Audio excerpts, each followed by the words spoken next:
okay? Don't mind me. I'm about to be outside. I kind of miss recording in my car, but what's up, y'all? You already know it's your girl, Tae Marie, and I'm back on this thing like I ain't never left. Welcome to Soul Food Podcast. Welcome to Soul Food Podcast. I've been missing my intro sometimes, so I made sure I put that in there. It just feels so good today. Like, I feel great. I feel great. Okay? And one thing I want to put out there, because the song is on my heart right now, but like I was watching a TikTok, you know, and I was just listening to somebody on YouTube before I got on here. And for my girlies that had the cheetah girl our era with the cheetah girls and stuff, y'all need to make something for our preteen girlies, because this girl brought a good point. They don't have that. They don't have the little middle part we had when we was transitioning out the Barbie dolls to the cheetah girls to the women that we are now. You feel what I'm saying? And I feel like somebody need to step in there. Maybe I need to step in there, because I feel it. I'm over here singing cheetah girls like, I'm not even gonna get started, but I'm like, dang, the girls really don't. They want to be fast as fuck. Excuse me. Still working on it, but the honesty be honesty, and they want to be fast. They want to be Carisha. Now don't knock me, Carisha. Don't knock me. But I'm getting sick of your song. I ain't even gonna lie. If I talk about boosting, where y'all at, I get it, but I'm not condoning it. It's catchy though. It's catchy. I'll definitely be in there like spin that. But I don't want to. I don't want to do that. And I definitely don't want to hear my niece, sis, damn sure don't want to hear my son talking about some boosting. I'll knock your boosting. Don't sing that. Please don't. Please don't. Because that's the day that he gonna put soap in his mouth. I'm telling y'all the truth. Like, oh my God. So yeah. It's a calling for a woman out there or a man, whomever. See the lane, see the vision. Go ahead. This is episode 41, and today the episode is called Fear is Talking Loud. Ooh. Fear is talking loud. It's talking loud. And, you know, even bringing that up, yeah, I'm not even gonna go there. But some conversations do need to be had, because that's why things keep on sliding and things gotta be hushed, and we don't want to hurt feelings. Sometimes people's feelings need to get hurt. Some people's feelings do need to get hurt. Now, I wasn't going fully where y'all think I'm going, but I'm gonna say this. Let's put it in a thing that we can all agree on. Not sensitive stuff. Because some stuff do be sensitive. But it's like this. I'm going to watch my words. But it's just like if a PDF file, if that's what y'all want to call it. Y'all know what I'm talking about. You know what I'm saying? Like, if we know who this person is, we know what you do, we seen it, and we just keeping quiet about it, aren't you pretty much an accessory now? Aren't you pretty much watering yourself down? You know what I'm saying? Because if I know something about to be loud, if I ain't saying it out loud, I'm keeping my child from you. And then I question, why y'all never bring so-and-so around so-and-so? Why should I? Like, you know what I'm saying? Like, so I'm just saying, like, you know, some things do need to be talked about. I'm just putting that out there because I was tiptoeing around it, but I felt the need to put something out there. But it's just like that. Like, some things do need to be talked about. Some things don't need to be swept under the rug. Or it just needs to be talked about sensitively. But things do need to be talked about. So the question I have is, what happens when the strongest person secretly feels emotionally overwhelmed? What happens when the strongest person that we know is emotionally overwhelmed? Well, the person in my life that I could think about, if she was very overwhelmed, that would shock me, because now it's like, what's wrong? What's wrong? But, you know, the strongest people in our life, I feel like they also know that they have that position, and they feel like they are not allowed to be in their emotions, and that's a damn lie. I'm sorry, I came with it today. Like, that's a lie. Because some people see me as the strongest person. But I know, I mean, I could be strong. I went through things where, you know, it hurt me deeply. But I also learned how to heal myself. How to not make myself go crazy. How to not be mad at God at certain things that went down. Because something happened this week.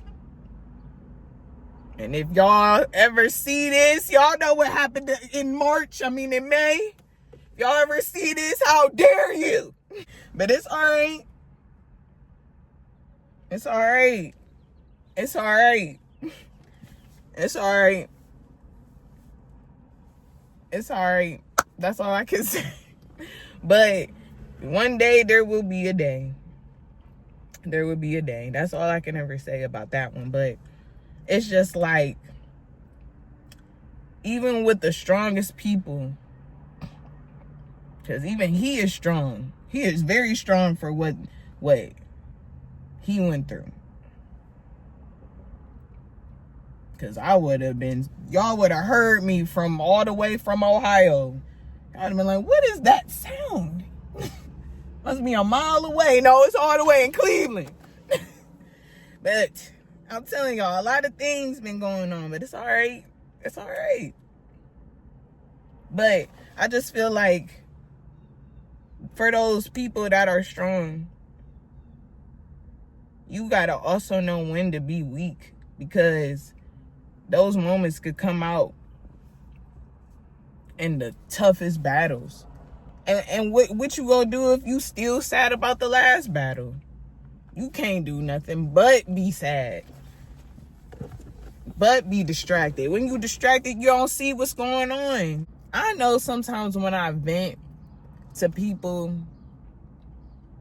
that may not understand what I'm going through, or may not even see that I'm going through something, I'm still trying to put on face, you know. And if I do decide to open up a little bit, you know, some people will patch it up with I don't know. But you know, you'll be okay. You always okay. It takes time to be okay. I feel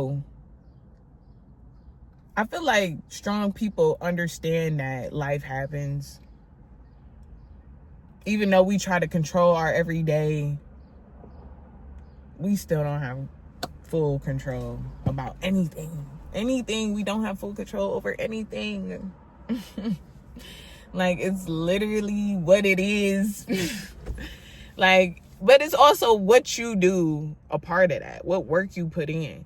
But it's still like, there's still gonna be an end result. There's still gonna be, that's just how the story went. I'm sitting here thinking too, like with the story of Cinderella, don't you think, like, if we could just change that story, it'd have been like, Cinderella would have just, you know, the ball was happening, and instead of Cinderella being like, oh, my stepmother told me I can't go, I gotta clean, like, at Cinderella, we all said, we would have been like, girl, I ain't going to that ball. Like, what are you talking about?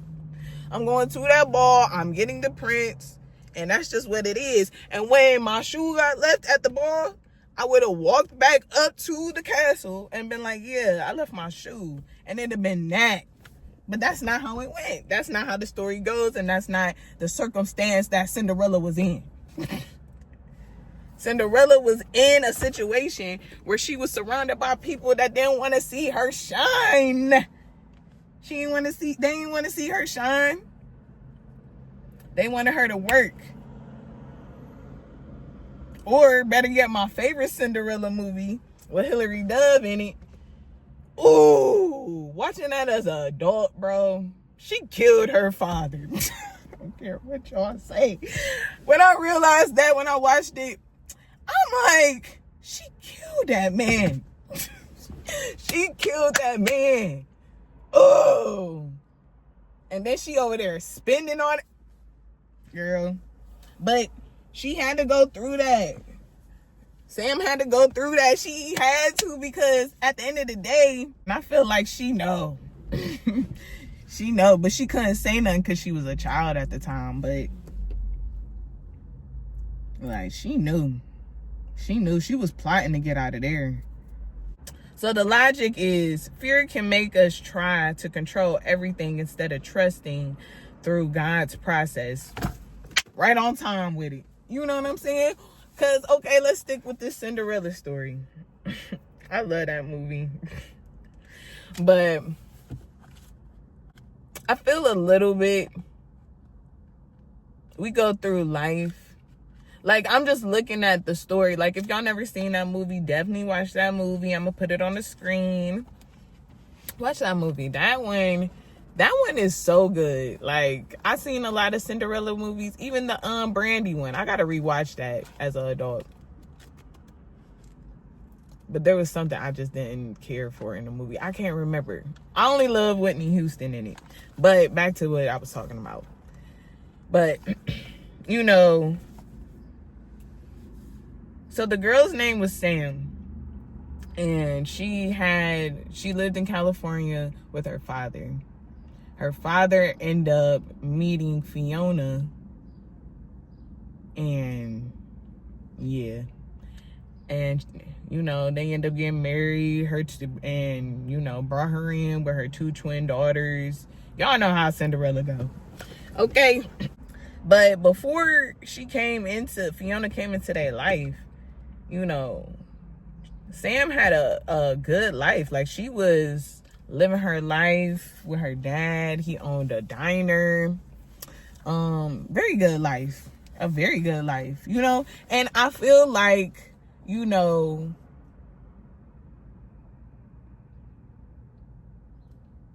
I don't want to sit here and say life is just not like that. Like, not everybody experiences that. But I think we also just needed to feel that, like, even though she had a good life, obviously she didn't have her mother. You know, the only family she really had after her dad died was Fiona and her daughters, you know.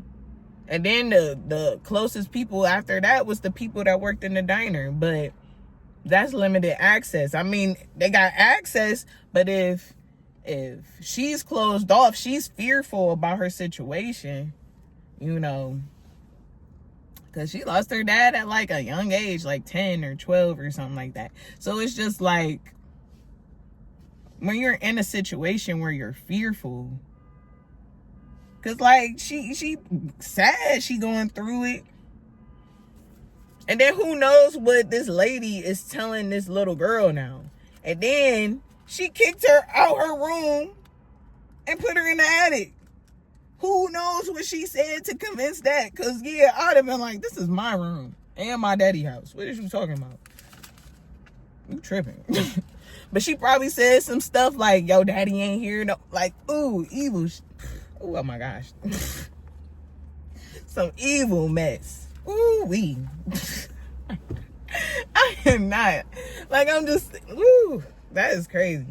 But on the empathetic side of it, a lot of strong people privately feel emotionally exhausted and misunderstood. Yeah.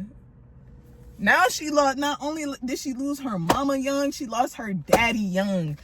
She was exhausted. She just like, I just want a family. She probably just was like, I want a family.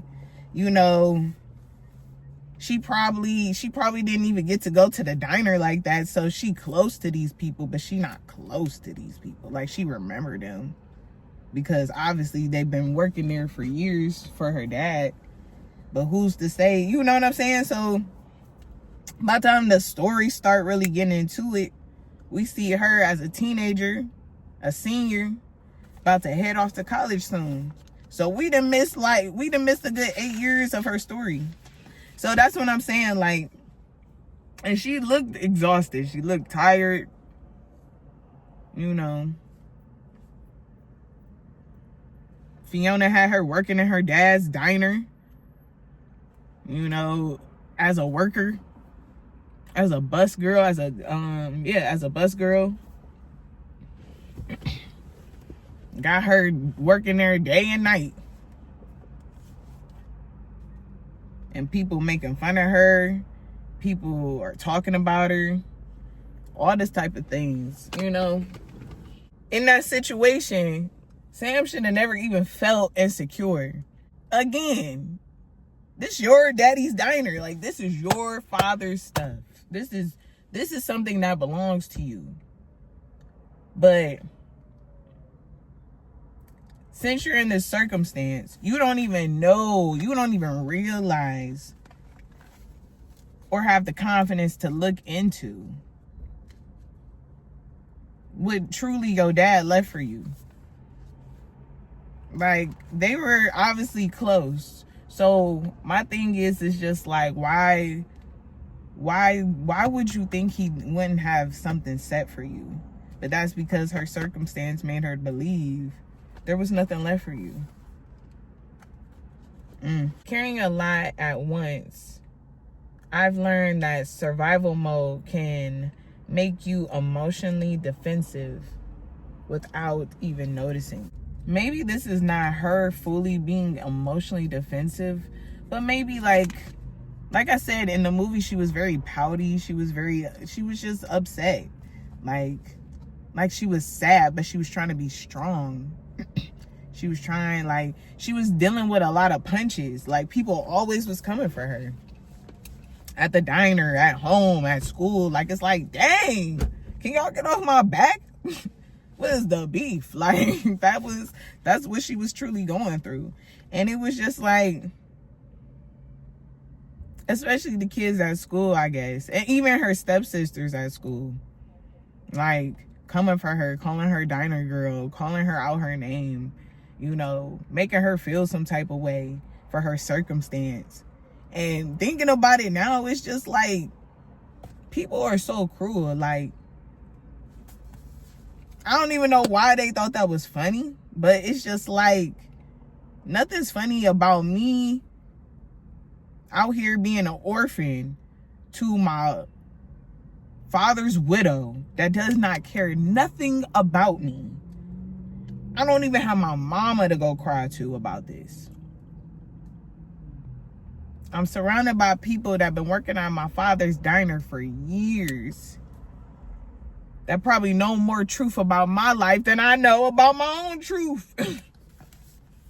You know, I got this one lady that probably know everything, because Regina King was in there and she was on Fiona ass. She seen how she did Sam through the whole movie, but really probably through her whole life. And now since she worked there, that's probably now where she could probably put her hands on her, like, look.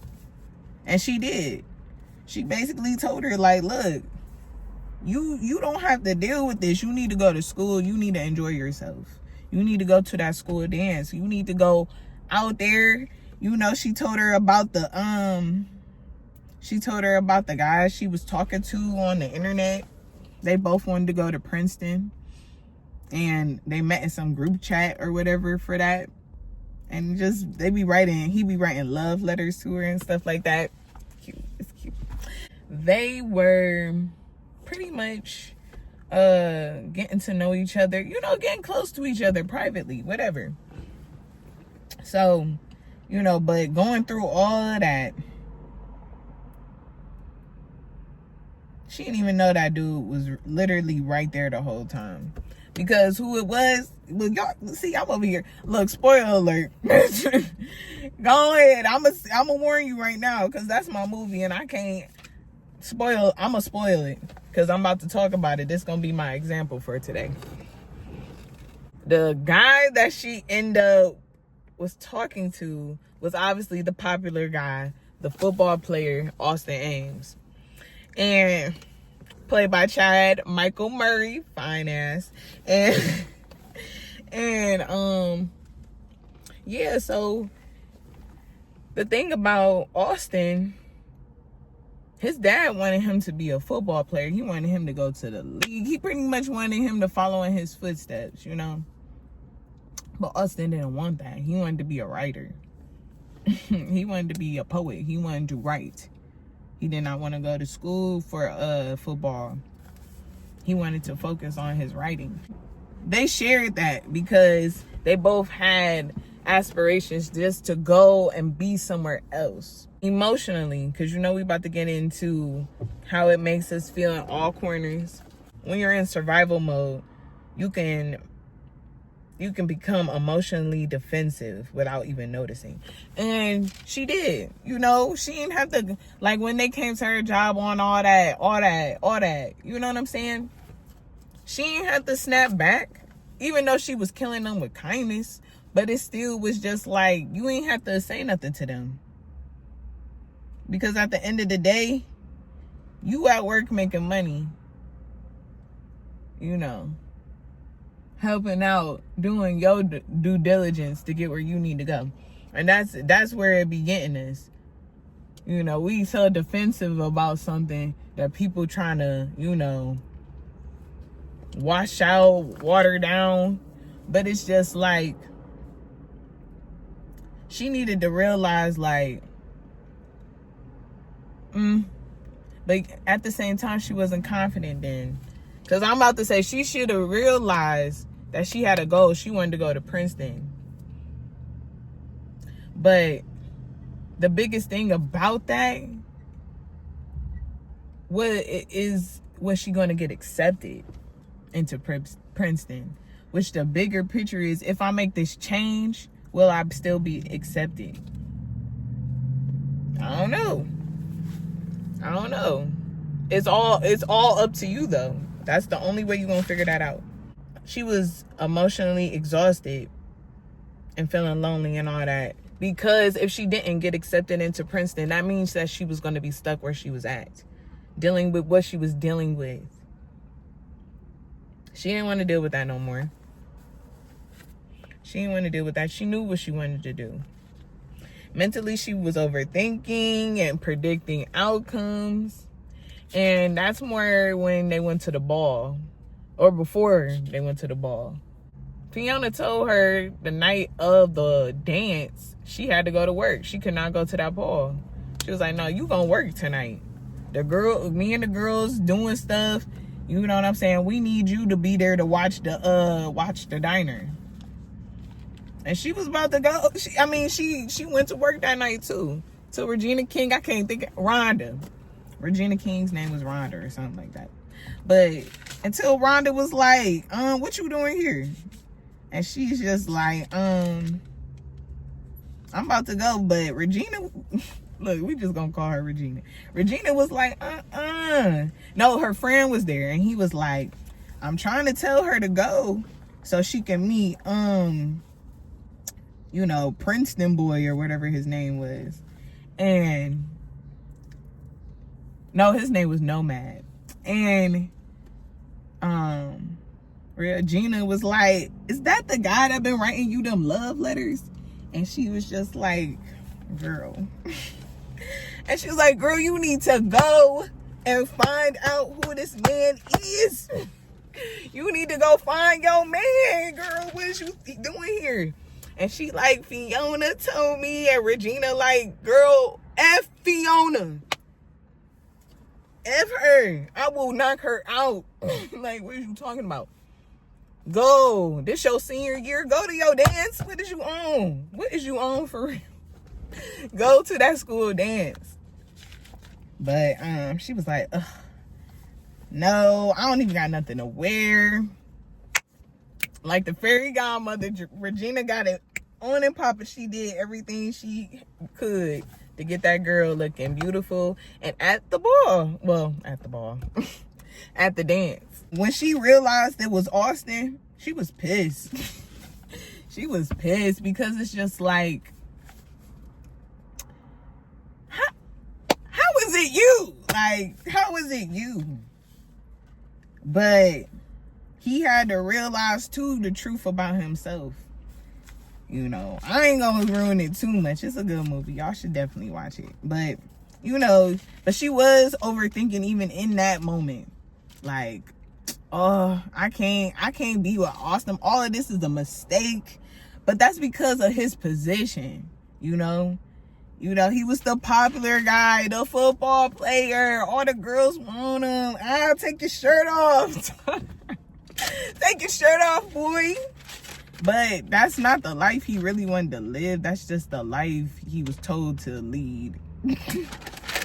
So it's like he see her and he just like, because Austin really wasn't saying things when, like, maybe he'll smirk, maybe he'll like whatever.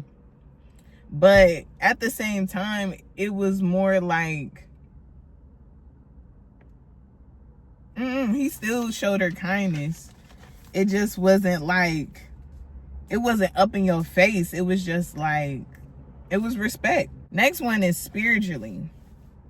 And I put down praying while still holding on to control. So basically, it's just like when you pray, you're speaking to God privately. You're talking to him about whatever you're going through. But then after the prayer, you still trying to control what's going on. If you put it in his hands, then you got to have faith that it's just going to follow through. You know? It's just like what I be telling myself. I be telling myself, you know, along with the teddy bear analogy, because that's the biggest one. I want y'all to always hold on to the teddy bear analogy, because that's the biggest one for real.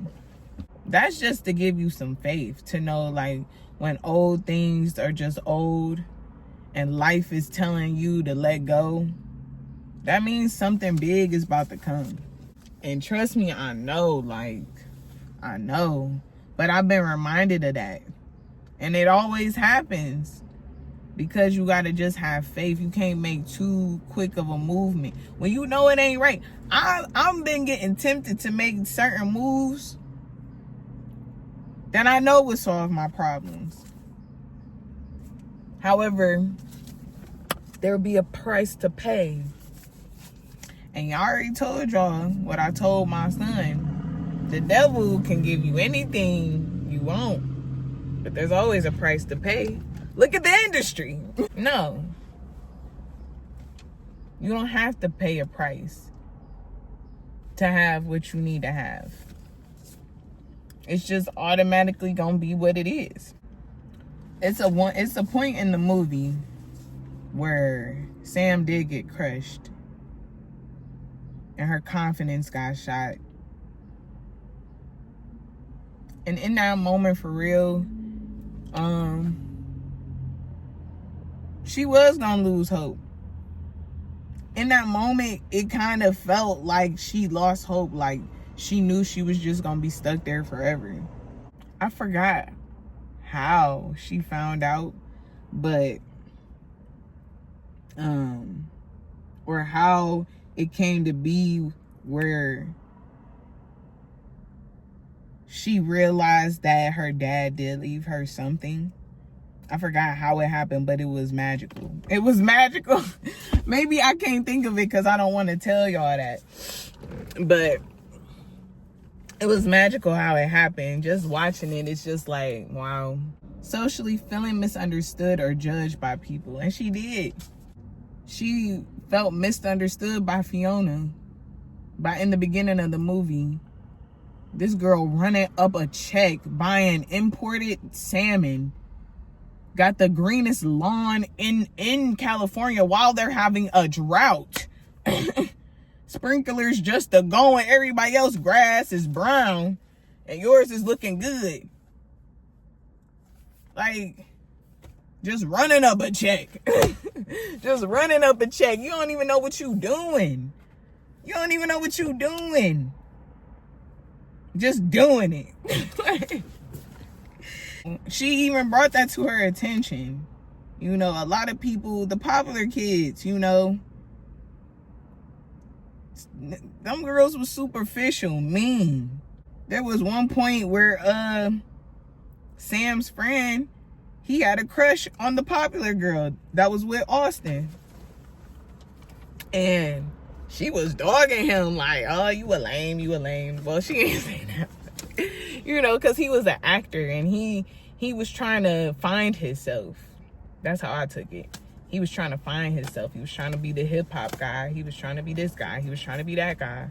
But it's like, who are you for real? When he finally like showed some type of attribute and saved her life or whatever, stood up for her, the popular girl, then that's when she want to be all in love, whispering in his ear, oh yeah, you want to make out, you want to go over here and do this, you know. But then when it came back to school, girl, don't you act like you wasn't just having your tongue all down his throat the other night. Like, stop it. Stop it. Stop it. Girl. But then at the end of the movie, when he was shining, oh, she want to come hug my arm now in front of everybody and their mama. No. I'm with old girl. Bye. Some people not going to understand. Some people are going to judge you. It is what it is. She didn't want to understand who he was at first. She didn't understand the potential of him. She didn't see the potential in Sam. She didn't see the potential in Sam's friend. I cannot think of his name right now.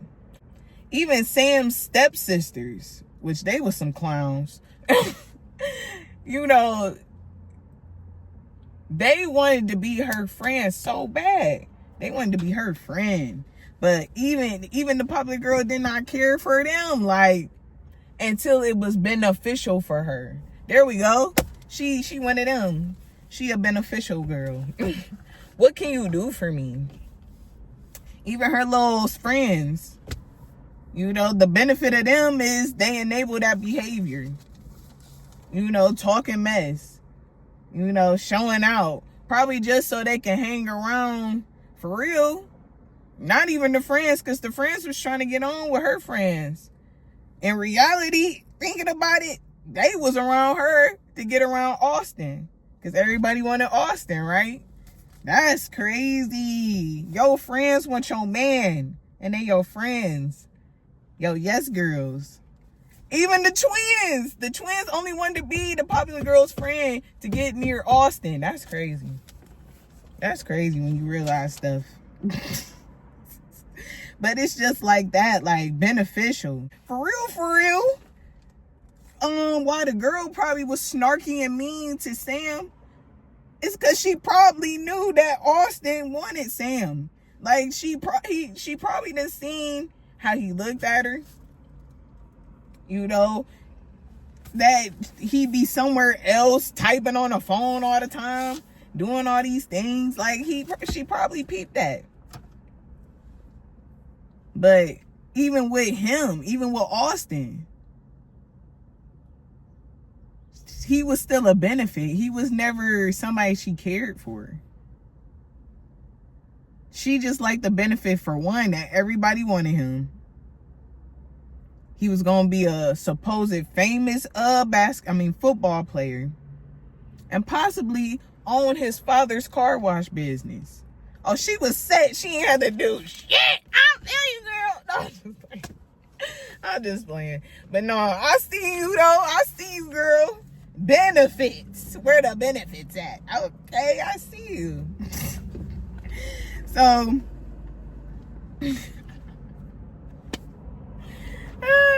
Dang, no, I'm really realizing some stuff right here, y'all. I'm sorry. Y'all know how I get the car be the vibe. The car is the vibe. Fear gets loud when trust feels unfamiliar.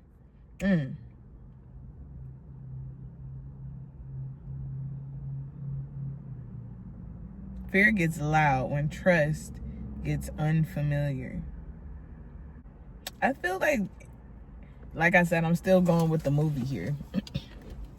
But I feel like the fear all happened on the night of the school dance because, you know, she didn't want to get caught. Like, it's like this, like, because I had experience through it. Maybe this is why this is my favorite movie. I can relate to her, you know. And in those moments, ooh, maybe that's why I brought up the preteen years. You know, us girls, when we go through it, even guys, when we go through that child moving on to puberty phase, you know, that's when our insecurities come out the most because a lot of things happen. You know, I remember the day I started puberty. It was awkward because I didn't know what was going on. The situation happened again, and now I'm with my grandmother, and she's like, what in the world?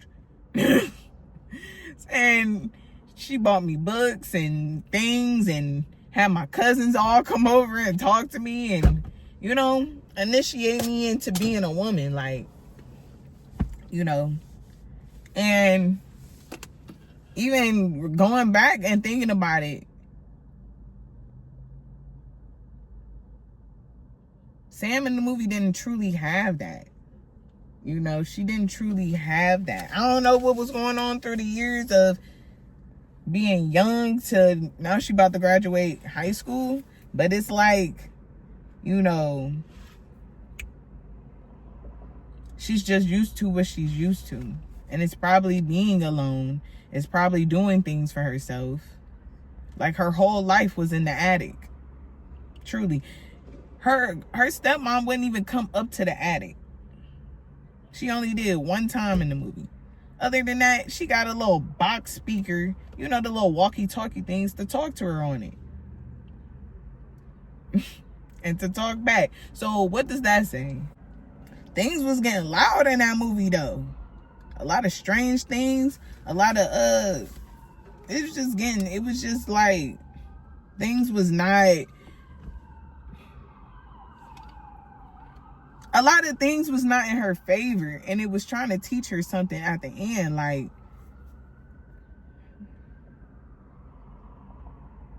people was invading her privacy. People embarrassed her after finding out certain things. They put her out there. They put my girl out there when they found out that, cause, you know, Cinderella. Austin was trying to find her. He was finally breaking out his shell a little bit. Like, you know, he broke up with his girlfriend. He like, hey, like, I'm about to go find my Cinderella. Like, girl, bye. Like, shoot. And he went in. He went all through the high school, printed out papers, putting it on the wall. Have you seen this girl? Like, he like, come up, you know, and girls all trying to fall for Austin and stuff. Like, but when they found out who it was and they put my girl out there and embarrassed her, and not only her, they ain't embarrassed Austin. I mean, it was embarrassing because Austin put up all them papers trying to find who Cinderella was. But how they found out, everybody found out.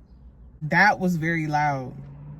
That was loud. And since they both took that step and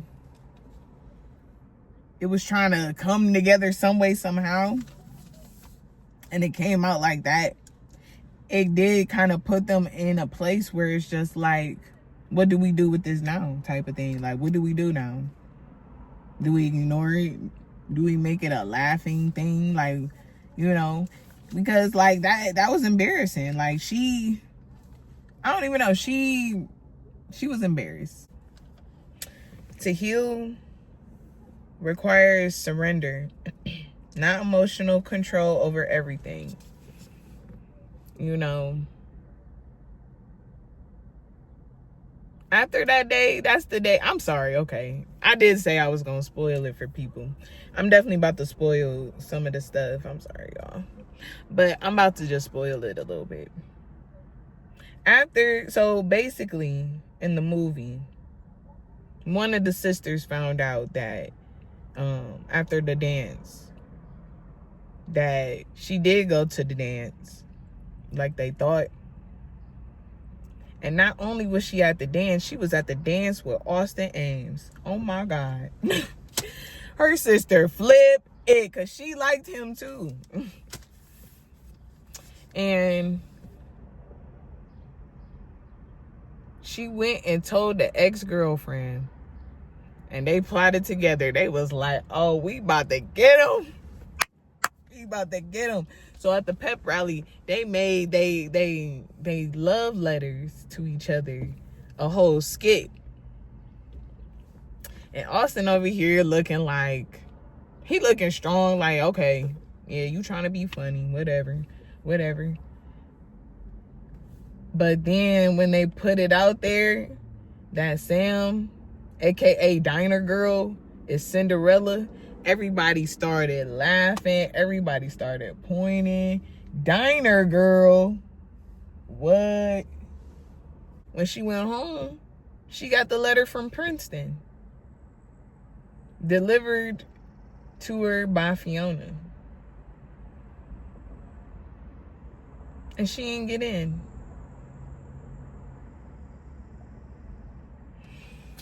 So not only did the kids at school embarrass her, but the thing that she wanted the most to get out of this town was that acceptance letter to Princeton, and she didn't even get that either. Oh, she was mad. She was so sad. Like that, oof. She was giving up. She was about to give up. She was about to give up, y'all. In her book, her dad left her a will. And all that money that Fiona was spending wasn't even her money. It was Sam's money. And after she found that, it was a saying that Sam's dad put on the wall at the diner. And it was, never let the fear of striking out keep you from playing the game. I told y'all that's my movie. That's my movie. And I'm just like, girl, yes, because Fiona did something. She opened the door, closed it, something, and the guitar fell off, and then it came back. And that's God. Every time I see that, I'll be like, that was God. And Fiona, True Colors came out talking about covering them stupid words. Whew, I almost cussed. You mean the words that your husband put on the wall of his diner? You ignorant. So I'm like, so that's when Sam stood up. She was like, you know what? I quit this job. I quit dealing with you. Whoop-de-whoop-de-woo. All that. Everybody left. Regina, she left. She was like, I've been wanting to be your. She said, I've been wanting to handle you, girl. Come on. I'm ready to fight. But that was, man, I'm telling y'all, good movie. Very good movie. They don't make movies like they did in the early 2000s. That movie, I feel as an adult. The little girl in me still smiles off of that movie. Great movie. But, you know, she did. She had to surrender all of that. You know, she was about to give in. She was about to say, I'm about to die in this diner with this, like, oh, Jesus and her twins. Oh, they're terrible. They're terrible. And they sneaky. I can't. She thought that was going to be her life. Until she kept finding stuff that was beneficial to her. That was just given to her willingly. out of nowhere, because she knocked something, which then made that book fall by itself. And while it fell, the wheel fell out of it too. Beautiful. Found that wheel, made them go find and tell the truth about the acceptance letter. She did get accepted. Man, just beautiful. Everything just ended up beautiful. And it's just like, when she finally let go of fear, that's when things was released to her. Because she could have lived in fear. That book could have failed. But what it is like, I don't want it to sound too cliche, because ending it like that sounds cliche, sounds like a movie. But it's just like, even if that was to happen, because things happen like that. What if somebody left something for you in a Bible, let's say, and the person that left that Bible for you is like, I really want you to get into this Bible. I really want you to get into this Bible. Quoting things, quoting.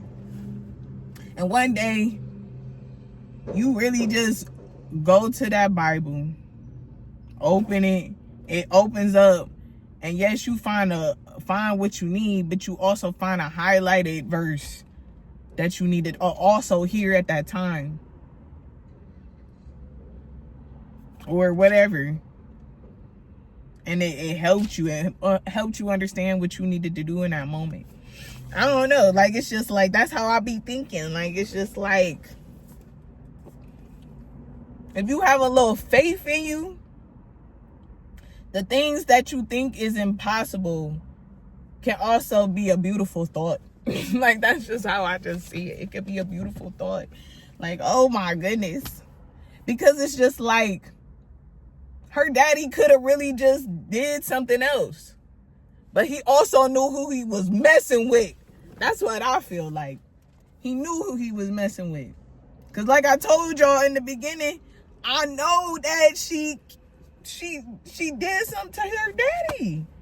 It was an earthquake that night. And she over here talking about, help.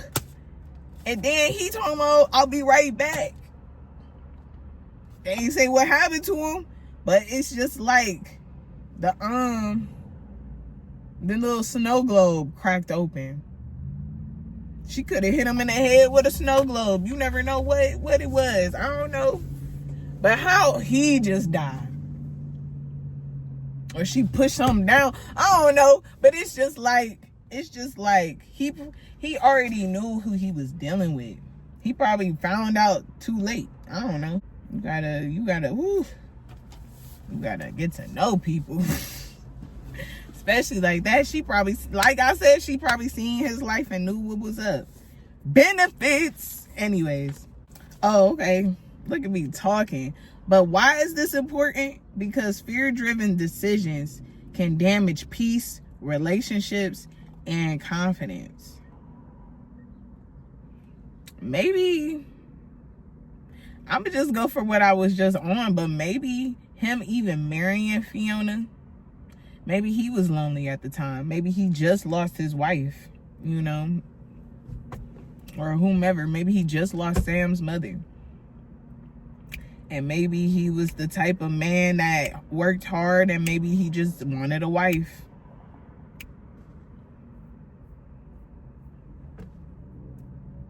But even then, it's just like, because I'm only saying this because when he met Fiona, what they used to do, they wasn't doing no more. Like, you know, in the beginning, they used to play baseball together all the time. But when Fiona came around, there was no baseball. If she wanted to go play baseball, she was there by herself now, not with her daddy. And so maybe that was the block right there. Like, I don't know. I ain't about to get deep into that. I ain't no family therapist, but thinking about it and visualizing it, if you picking up what I'm putting down, yeah, he should have seen that. Cause like, I would have just felt like But I mean, it's the story of Cinderella. But overall, that's why I feel like the kids are important in the unit. And for real, kids know. Like, I was just watching Rugrats in Paris with my son. And the same time the babies realized that Coco La Bouche, if you know that movie, you know. But, because she was trying to marry Chaz because she lied to her boss about to get married, and he feeling like, oh, okay. Because then he'll see her as family oriented versus this stickler, you know, evil, bitter woman that she was. But, you know, I peeped my son saying it before the baby said it. Like, he was like, why is she so mean? Does she like him, mommy? And then that's when Feeling Lil said, like, she's a horrible woman. And so I'm cracking up because it's just like, huh, he peeping that. I said, good, keep peeping that. I'm like, no, she does not like him. She about to use him. Who does like him, though, is Kara. Kara likes him. And we seen that. He's seen that. He's seen the difference. You know? And, you know, I feel like Sam's dad should have peeped that. He should have peeped, like, she doesn't allow me to go play baseball with my daughter. But maybe that was something they all did. And she, I don't know, maybe didn't want to make her feel bad. I don't know, but it's just like, when you let fear drive you, basically, I feel like where it's getting at is, it starts making decisions for you. And I feel that because I've been there in situations where I had to make decisions, but I also was in panic mode. I also was feeling like, oh my God, how am I going to balance this? But that also is where you can't let that be. Because some people will put things over your head just to instill that fear in you, to hold you. What I'll tell you about that price. No, when you surrender to what life is trying to do for you, yeah, it can be fearful because you don't know what consequence you about to get, but you about to get the consequence that you deserve. But you gonna have to also, like, deal with that. I don't know, I'm just going off the movies today, I guess. Okay, so let's talk about Chaz and then Mama, what the fuck is her name? Coco La Bouche. Excuse me. I want to call her Madam so bad. But Coco La Bouche. Okay? That was a fear-based relationship. Okay? The only reason Coco La Bouche knew about Chaz is because Angelica got caught up eating some chocolates she had no business eating. And she sold him out for a price. To be in the parade with ponies and all that, which she did not even get. All she got was the dress and her hair done. So, boom. You know? And Chaz went with it. He went with it. He was following her lead. He like, yes. Oh, my God. Thank you, Paris. Because he knows that Chucky was sad in the movie because, you know, if you know Rugrats, if you're a fanatic like me, Chucky didn't have his mom around. His mom passed away. And it was just him and his dad. So, you know, Chucky wanted a mommy. And Chaz seen that and he was heartbroken. He like, oh my God, my baby wanted a mama. Ain't no women out here checking for me. And you know, everybody trying to put him on. They like, hey, you know, you could, let me put you on the internet. Come to France with us, you know, whatever. And somehow, I forgot. But Coco LaBouche and him met and hit it off. And, you know, he was in love because of the attention. You know what I'm saying? Like, the attention he was probably getting, the hugs, the kisses, the oh my God, I haven't felt this in a long time. And then she owned me like this, like I'm about to marry her for real. And, you know, she talking about marriage. Oh my God, like, you know, whatever. Like, he was excited. And he was at the altar with her. But the thing is that I respect about Charles Fenster. Chaz Fenster. Charles is Chucky. What I respect about Chaz is that even though Coco LaBouche was ready to get married, Charles said, hold on, why am I still calling him Charles? Chaz. He said, I'm not getting married till Chucky get here. Where my son at? Where is my son? You was supposed to have the kids. She's like, oh, you know, they with so-and-so. It's cool. Let's go. Let's get married. And he like, hold on. I want to get married. I got my friends here, but my family not here. My son, where is my son? And she just like yelling at him and trying to get him all, you know. Nope. But you already know. The baby's busted in. Kara busted in. You know, that's who the kids really liked. They was like, yup, that's the one. That's your wife. Her right there. But yeah, not Coco, though. Coco was going to use you up, boy. You was going to be out here in Paris living under her thumb. So, yeah. So, I definitely understand because she seen a vulnerable man and she was going to take advantage of that. Only for her to look like something else in somebody else's eyes and take over this company. You was going to bring it down with your attitude. You already bringing it down. And you ain't even the owner. You just the director of all the plays. Calm down. Now you want to own the company. Calm down. Change your attitude first. Then we'll think about it. Like, so people who constantly feel misunderstood spend energy defending instead of grounding themselves. You know, when people, you know, question who I am, what do you believe in, all these other things, you know, I do feel quick to do it. But then it's just like, it's giving people giving room to judge. You know what I'm saying? Because you can't get to know somebody. Like, that's why I don't like small talk. I can't get to know you. I mean, I could, depending on the answers you really give. But I'm not going to fully judge you off of small talk.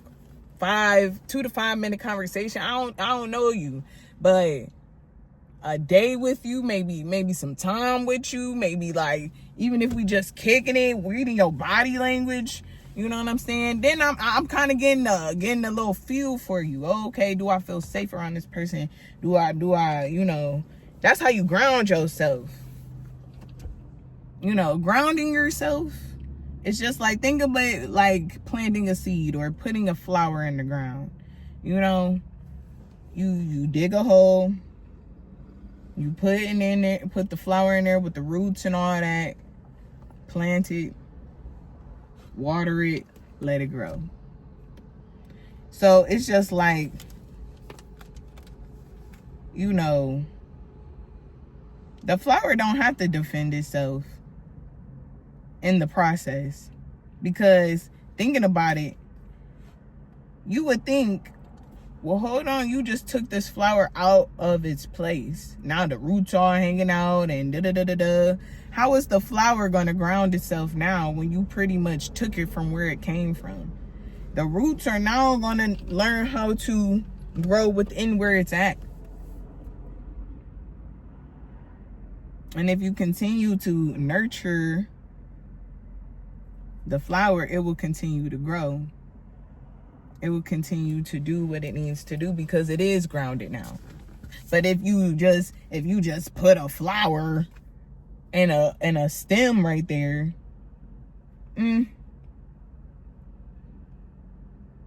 possibly, but now it has to learn or ground itself again. But for real, I don't think you can replant. No, you need the root. You need the root. So yeah, you can't just rip a flower out the ground and then replant that. Nah. You ripped it from its root. That's deep. Okay, we're finally at the viewer question of the week after talking so deeply. Okay, viewer question of the week. So, where has fear been disguising itself as control in your life? It's really been disguising itself in the planning that I've been making. Which yesterday, I really had to confront myself about what I'm doing. I feel like I'm a very grounded person. You know, sometimes I can be unhinged, especially when things aren't going in the rhythm that I needed to go through. You know, because I know how to ground myself. I know what places to go, what things I need to do, what people I need to go see and talk to get my mind right. I know that. I know who's going to ground me. I know who's going to disturb me. Even if you try to play like, I don't know who, you know who. It's just that you're still grounded in some type of other energy where you want to entertain other things. That's why your vision is blurred, because maybe you hanging around one crowd a little too heavy than the crowd that you truly need. And the crowd that you truly need keeps you accountable, but you don't want to go over there because you don't want to be held accountable. So that if you needed to find your grounding place, that's where it is. Over there. Where you feel uncomfortable and accountable. So the goals this week is create routines that help you calm down, especially during emotional tension. And like I said, when I'm feeling, like I said earlier, for a minute, I felt lost because I was not around the crowd that I needed to be around at that time. Nobody knew who I was around. Nobody knew. Some people did not realize, like people that knew me, maybe I'm talking more family, you know, they seen a change in me, but they also seen me put on face, but nobody truly understood. But until I sat with my grandfather and we finally could, we went out to breakfast and we both were vulnerable with each other. I think it's more of a feeling when you're grieving somebody, it's finally letting that hard part that just like, I can't cry, but you gotta cry because they are gone. They are gone. We can't call them on the phone no more. We can't do that no more. All we can do is go visit them. Look at a picture. Remember what they said. Remember what they taught us. That's it. That's it. And even though that is hard and it's sad and it's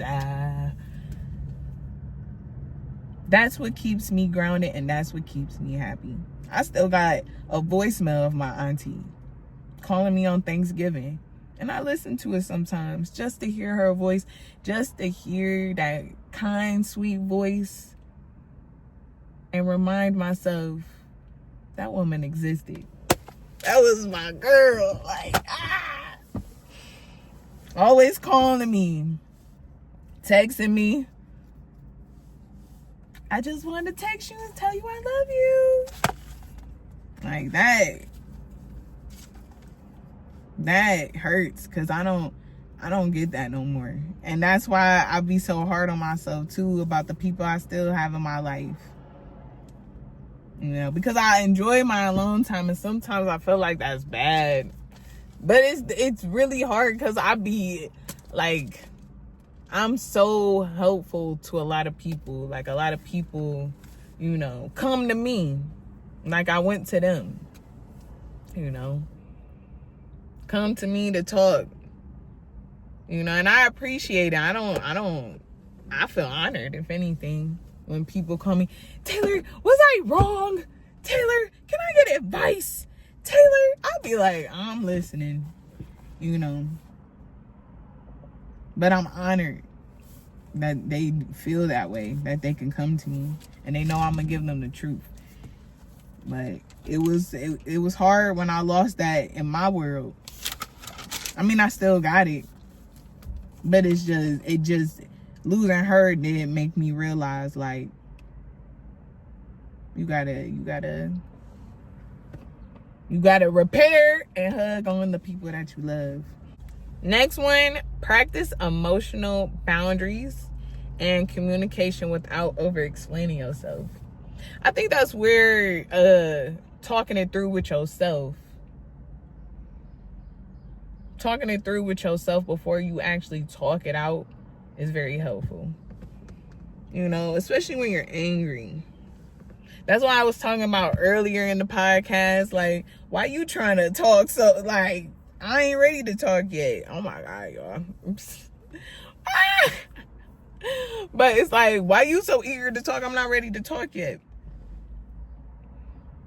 And it's just like, you know, take those moments to, like, calm down. Like, it's not that deep. It is, but it's not that deep right now. Especially when you're already emotional about things. Even when Sam found out in the Cinderella story that all this was happening, she stood on that to let Fiona know, like, hey, you are caught. You are caught. Okay? You are caught. And she explained to her, you gonna go find my acceptance letter. You're gonna go take all that stuff down on my dad's diner. And to pay me off from all them years you splurging on my daddy's stuff, you about to work at the diner and pay that off. Everything that you thought you took from me, you paying it back right now. Pronto. What's up? Like, girl, yes, I was so proud of her. But yeah, she put up them boundaries. You already played with my emotions by telling me that I wasn't going to college, and you went out your way and typed out a new paper to play with my emotions, to keep me here, to work for you, and end up like you. You little frumpy little something. Hating, spending my daddy's money, killed my daddy. I'm sorry, y'all, but yes, that's how I feel. Cause what?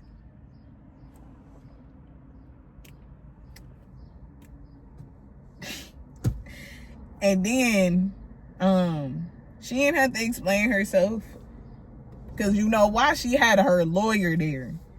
And how I'm gonna take that for just life, period. Back that ish up. You better have the papers, the documents, the receipt.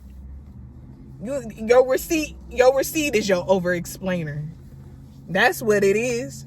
And that's the proof. And that where Amina said, and ain't nothing fake about that. Ain't nothing fake about that, girl.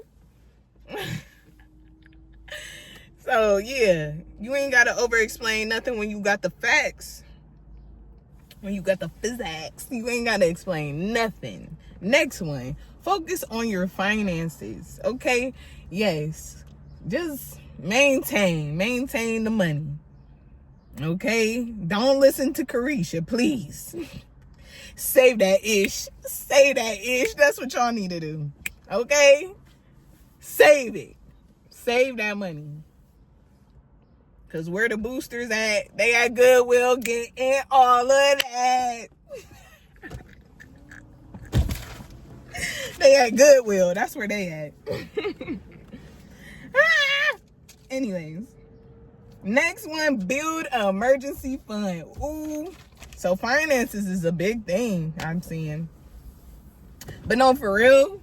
Because even I reposted this thing that said, this girl was talking about, what was she saying? She put $95 in her tank. And I've been thinking about that all week. Like, $95 in the tank. Dang. But it's up there, though. You can't have a little small change. Like, you gotta, shoot, I am the Uber. Like, what? I need about $38 to take you wherever you need to go. like, that is crazy. But no, but also, you just gotta know what you doing. Like, this ain't the time. Unless you really got the money to fill up your tank, then fill it up. But that's because you're not about to be driving that much, or you're about to travel. But it's just like, that's where you got to make these decisions. You got to surrender. This might not be the year to have your hot girl summer down in Florida like you thought. You might have to take it down to Lake Erie, mama. Like, you gonna have to do that. Like, you gonna have to go to Put-in Bay for the weekend or something. That's what you gonna have to do. Like, and that's lightweight why I kind of miss. Like, don't get me wrong, I love social media, I love traveling. We was traveling before the phones even came out. But it was humble. Like, it was, I mean, not even humble. But it was different. You know, when you traveling, like, I don't know, it ain't gotta be so extravagant, you know. You ain't gotta go to Florida. Go to Oregon. Go somewhere else. You know, it ain't gotta be the main attraction states. Save that for when you really got it. And trust me, we just now getting into this. We ain't got it to be going to Florida, Vegas, California. No. Anywhere where you really, like, maybe Vegas, because you really don't need a car from what I'm hearing. But like, if you gonna go somewhere and don't need a car, I would say New York,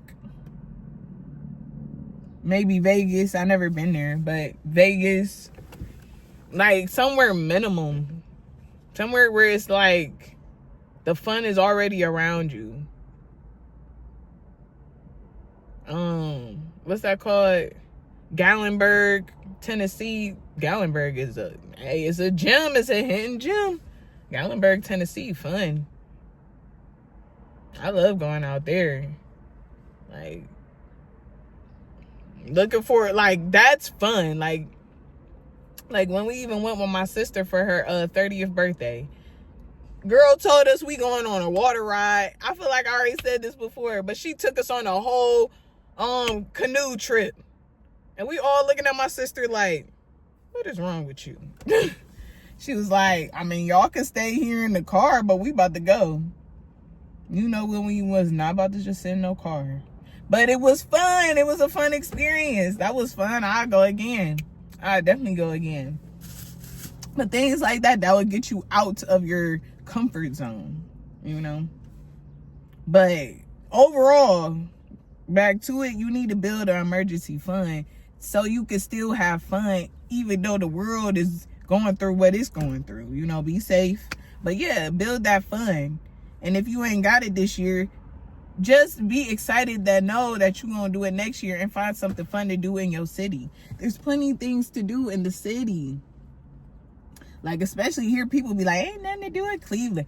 But that makes it such a beautiful thing. Like, it's nothing to do in Cleveland, but then that means, isn't that an opportunity to create?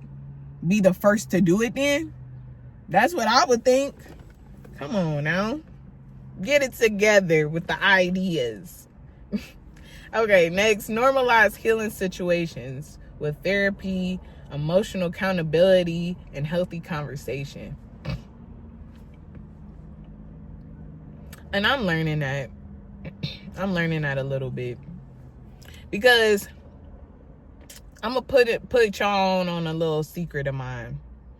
Something that I hold on to, and mainly I'm hearing as a child, is that when I never knew how to say it without being blunt, because y'all hear how I speak right now. It's out there. It's maybe I'll crack a little joke about it, but I'm trying to be serious at the same time, just to water it down, because I know how people's emotions can get. I know if something, like if you telling somebody like, oh my God, you're musty, or like you got a little smell to you. A lot of people that I came across like to flip, like, girl, you done smelled plenty of times and I ain't never tell you smell like fish. Calm down. Because if I smelled like fish, I would hope you told me that. Instead of not telling me that. I'm trying to tell you privately. Now you done told the whole world that I smell like fish to make our private conversation now not so private. I done ran across that. Sometimes I do hold on to things because I don't feel like hearing that. I'm not about to help you out and you gonna dog me. We're not doing that. Now I just learned how to hit people. You know the little, oh, you want some gum? Or, oh girl, come to the bathroom with me. And as soon as she walk into the bathroom, like I had to work around that, because from an early age, I knew I woke up to people feeling insecure about maybe what's going on with them. And how some people may not be defensive. Not all people did that. I learned that more in like high school, coming out of middle school, high school. So, other than that, I could usually tell people. But also at the same time, it's like, high school is different than middle school. High school, we're raging, full of hormones and all types of stuff is going on with people's bodies. And especially when people are having sex and don't know what's going on with them, but they smell it. So it's just like, yeah, that may be another reason why people used to get embarrassed, because they don't know.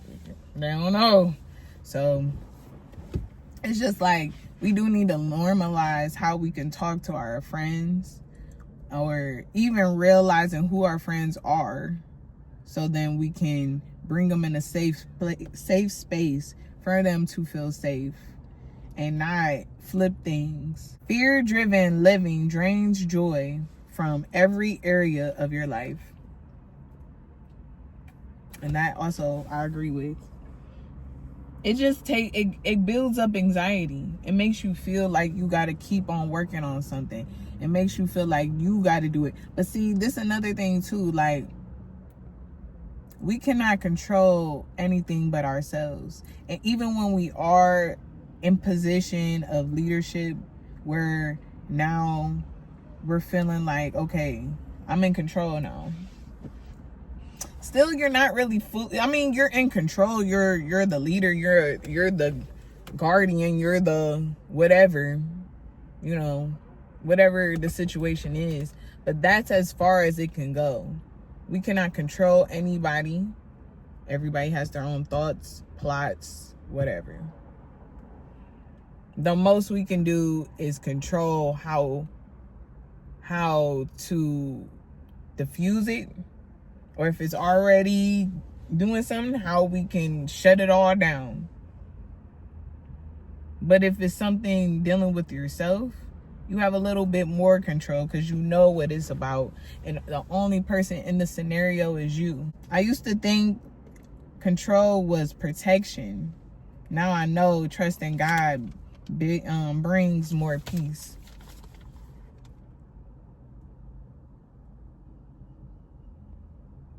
Because even with both of those movies, with the Cinderella story, she hoped Matter of fact, she knew, because she in a whole chat room meeting people from Princeton. She was fully in faith that she knew she was going to get into that school, because her and her dad talked about it forever. She did not let that go. And she got in, you know, because she worked towards it. She worked towards it, and she put her trust in that. And eventually, even when people tried to deceive her, she trusted herself enough when that book fell off her shelf to pick up the envelope that fell out of it. She could have just put the envelope back in the book, for real, and went back to crying and worrying about her life. And then, who knows, at the age of 27, she just opened the book again and be like, all this time, this was my money, my house, my business. I could have went to Princeton. I could have met my man. What? But no. She picked it up in that envelope. She opened that envelope, read it, and seen what her daddy had for her. And she didn't stop from there. She like, oh. And she did something she never could do. She stood up to Fiona and said, girl, let me tell you something. I know what you did. You about to pay me back. You about to work at this job. You about to do everything, because you had me messed up. And even with Rugrats in Paris, you know, in the beginning, Chucky didn't know what he wanted. They was mocking the Godfather at first. And Angelica was asking them on their grandfather's wedding at first, what wish do you want? Like, what do you want me to give you? And Chucky at first did not know what he wanted until he seen everybody out there dancing with their mom. And then that's when he told Angelica, like, I know what I want now. I want a mommy. And him putting his faith in Angelica in that moment, Angelica like, oh, I'm done playing that game. You know? And even still, when he put the responsibility on her, who Angelica bring? Coco LaBouche, the woman that didn't even love his daddy. Didn't even love him, was using him.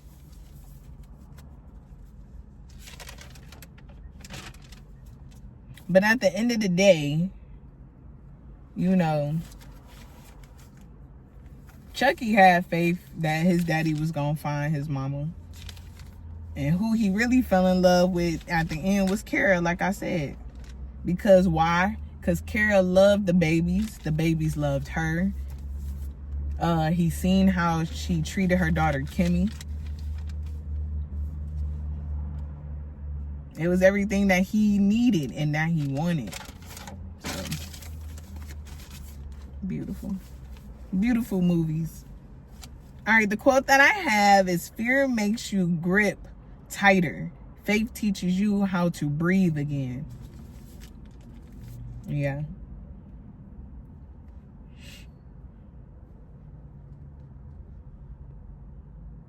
And I feel like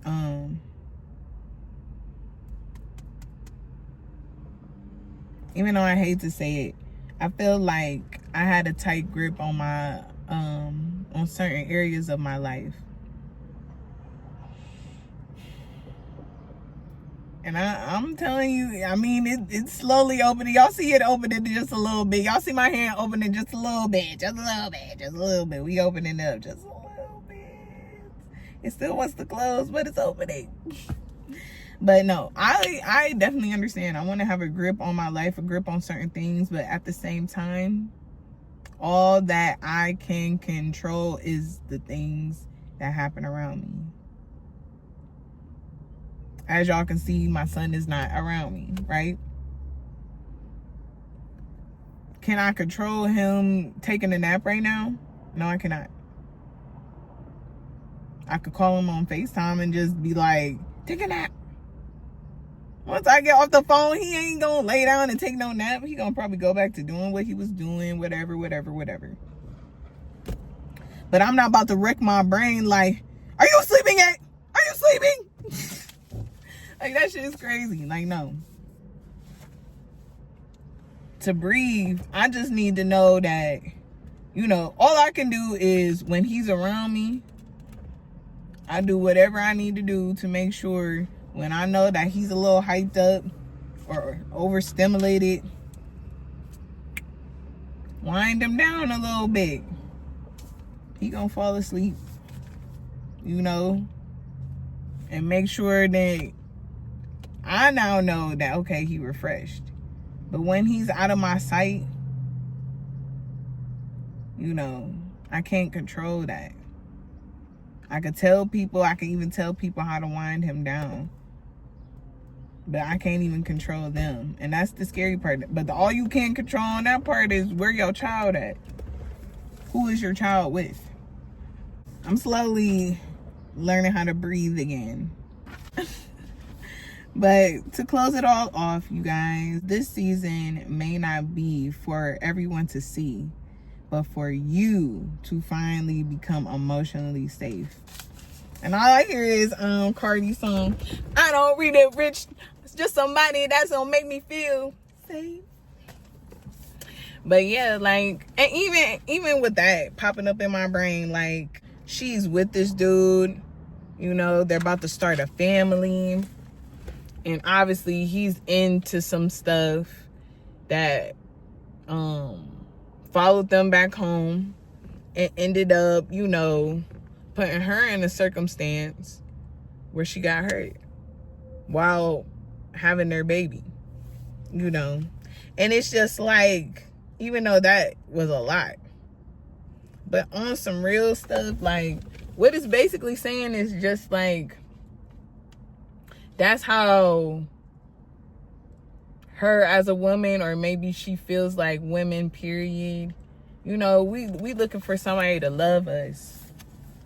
And we looking for somebody to care about us, you know. Even I'm gonna share what I shared with somebody too. But let me talk about what old girl was saying on the YouTube. But she was saying, like, as a black woman, sometimes we don't feel safe.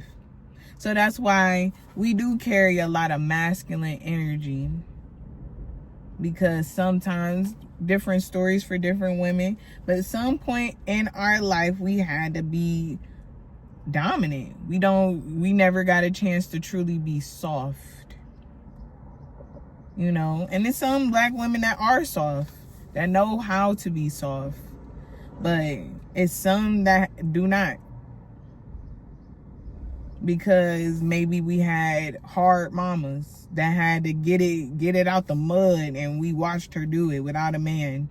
We never seen her sit down. Or if we was like, Mom, come on, wear a dress, come out. Like, girl, I ain't got time to be wearing no dress and all that. Girl, I gotta go to work. I gotta get this money. You want that TV on? You want the food cooked? You want all this? Then I need to go to work and make some money so I could go do the, you know what I'm saying? We ain't never see our mom, you know, sit down, get her toes painted, and you know what I'm saying? That was a big luxury for some moms. Like, you know, that was like Mother's Day treatment, birthday, but it wasn't every day. You know what I'm saying? And in some families, like in my family, I seen my grandmother married, my aunt, my other aunt, you know. But you know what I'm saying? Like, even when one of my friends got married and I got a chance to be in their wedding, you know, I don't know if all the girls are gonna say that, but I seen every girl's face in that mirror when we was watching that girl put on her dress with her mama, her grandmama, or I think she was with her aunt and her mother-in-law. You know what I'm saying? We all had that same face. It was curiosity. And it's curiosity about, will I ever be that girl? You know? It's so beautiful. And to be even more honest, because I know people ain't gonna say it, I say it though, because I ain't scared to say it.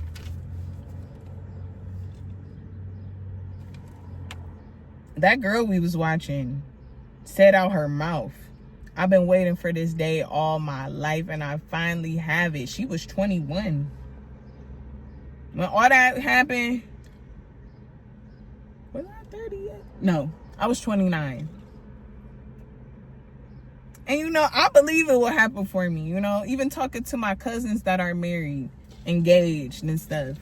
I told them, I was like, y'all see me getting married? They're like, yes, Taylor, we just waiting for that man. We waiting for that man for you. It's gonna happen for you. But it's just like, that's good. Like, just seeing them married and happy and with their children, that's beautiful. And even them encouraging me, that's even more beautiful. Because it's like, I felt what they felt. Is that gonna happen for me?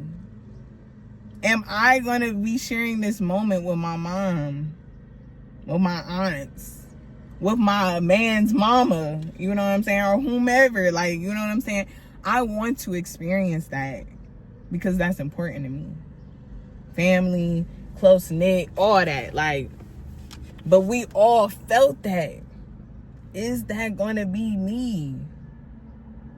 This girl, 21 and confident. I feel her though, I ain't knocking her. But that's, you know what I'm saying? Like, but a lot of black women don't get to experience that. Like I told y'all before, I don't know which video I told you, but I remember being at my job and a white man told me that all I will be ever good for is laying on my back making babies with his racist ass. Like, what? No, you didn't take us back to the breeding camps. Boy, you better chill out on me. I ain't never been to no breeding camp. And at the time, I ain't even had no kid. You talking about? And then why you making something beautiful negative? You nasty. Ooh. But you know what I'm saying? Like, it's just like that. That don't make me emotionally safe as a black woman. Because all you saying to me is all I am is a breeder. All I am is just some of what I got. You know, I'm more than that. You know? And even if I did want to breed and I want to do that, I'm going to find somebody in my life that will make me emotionally safe. But to my sisters, you got to be safe within yourself first. I feel what Cardi was saying in that song. And that's my girl. But like I said before, after she left Offset, Cardi B should have sat her butt down and just been Cardi B for a good 5 years. Like, she should have just did that instead of doing what she doing. But I'm not knocking her for it. You obviously can see that she just wants some love. She wants the family. She doing well by herself, yes. But ain't nothing like having somebody there cuddled up with you, loving on you and stuff like that. Ain't nothing like that. Money can't buy nothing like that. You see how they divorce ended in the first place. I don't know why Offset acting like that, but even still, if he was going after her money, you see who he saw that she was and what he was after, and that's corny. But that, you know, maybe Offset ain't with what the industry trying to do, so he trying to just make a quick dollar. But that's not how you do it, you know. But again, that's also, you, like, y'all, that one is deep. I ain't even about to go into that. But just to feel emotionally safe, what I'm saying is, you, Cardi B, whoever, you gotta go within yourself. I finally felt emotionally safe within myself when I finally stopped dealing with or even entertaining men that brought up sex to me or wanted that, you know. Or even to the fact, like I said, not having sex woke me up a little bit more. I remember this dude, he was trying to talk about me while we were texting. He was cracking jokes and stuff. And I hit him with like, what did he say to me? He said something to me.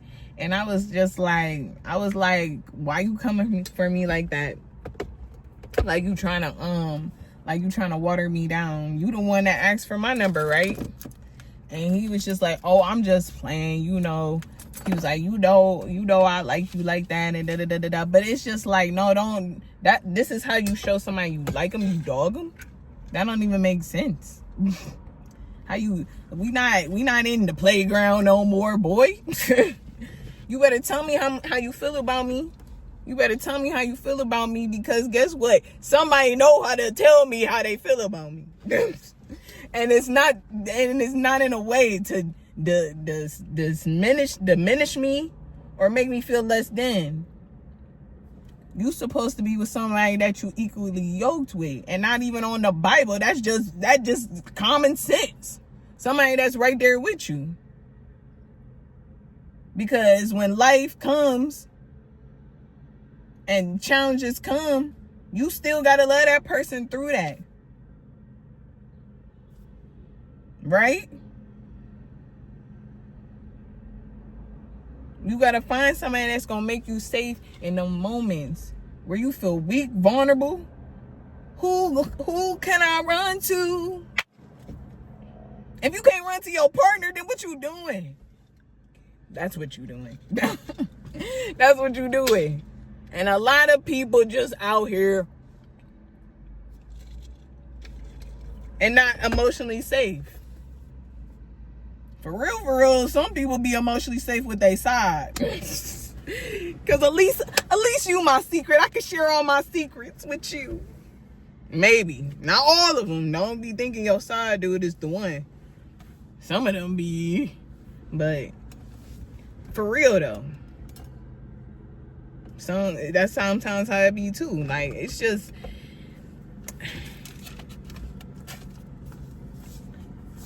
know it's all about you this season. It's not about nobody else. It's not about what people say. And even if you're caught being vulnerable in front of people, let it be. Let it be. But all right, y'all. That's it. I'm done talking y'all head off. I don't know if it's going to be this long, because where I'm at, we almost at 2 hours. But I'm going to try to edit it down. But I feel like this was a good talk, because I didn't expect it to be this long. But it was a good talk. So I'm out of here, y'all. Love you guys.